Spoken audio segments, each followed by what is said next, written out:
50 years ago tonight, Anna threw herself off a bridge in Berlin.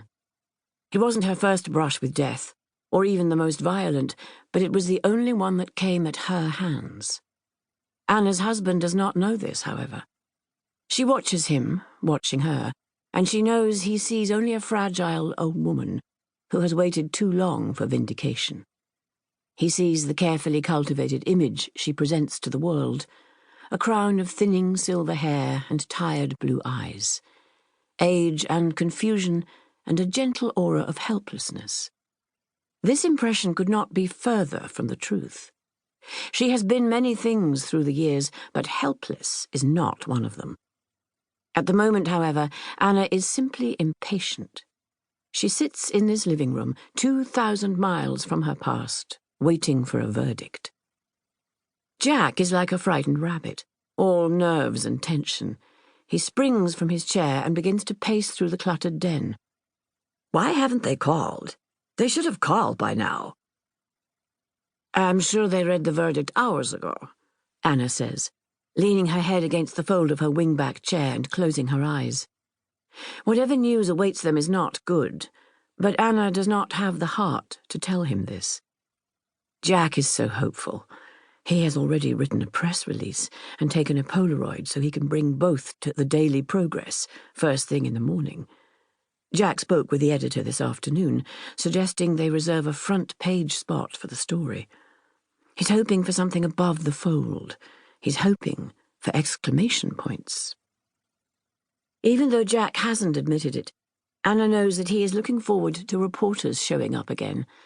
They haven't had any in months, and she suspects he's gotten lonely with only her and the animals for company.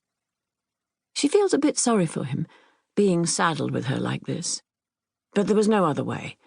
Gleb insisted on it, and in all the years she knew him, Gleb Botkin remained her truest friend, her staunchest champion.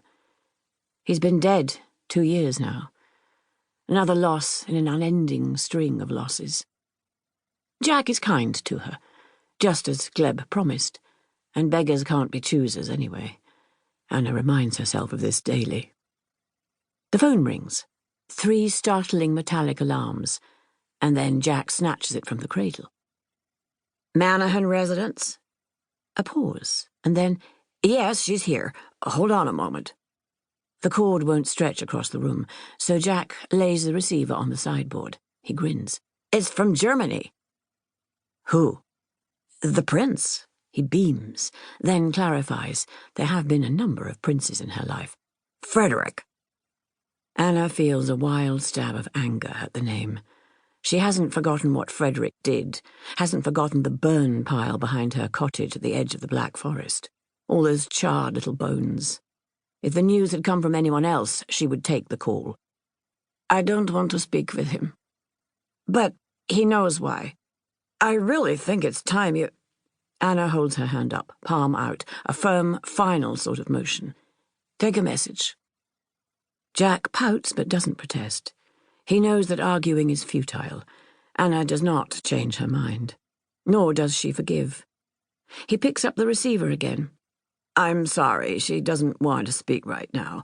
Why don't you give me the news? And then she watches Jack's countenance fall by tiny, heartbreaking increments. First his smile, then his lifted, expectant brows. His right arm drops to his side. He is deflated. I don't understand, he says finally, then clears his throat as though he has swallowed a cobweb. Write it down, Anna instructs, word for word. She doesn't want to interpret the verdict through his anger once he hangs up. Anna wants to know exactly what the appeals court has to say. Jack is too emotional and prone to exaggeration. He needs to transcribe the decision in its entirety, or vital bits of information will be lost the moment he hangs up. Gleb wouldn't need this instruction. He would know what to do. He would know what questions to ask. But Gleb is no longer here, and once again this reality leaves her feeling adrift. Let me write this down, Jack says, like it's his idea. She watches him shuffle through piles of paper on the cluttered sideboard, looking for a notebook with blank pages. Finding none, he grabs an envelope and turns it over. Go ahead, I'm ready.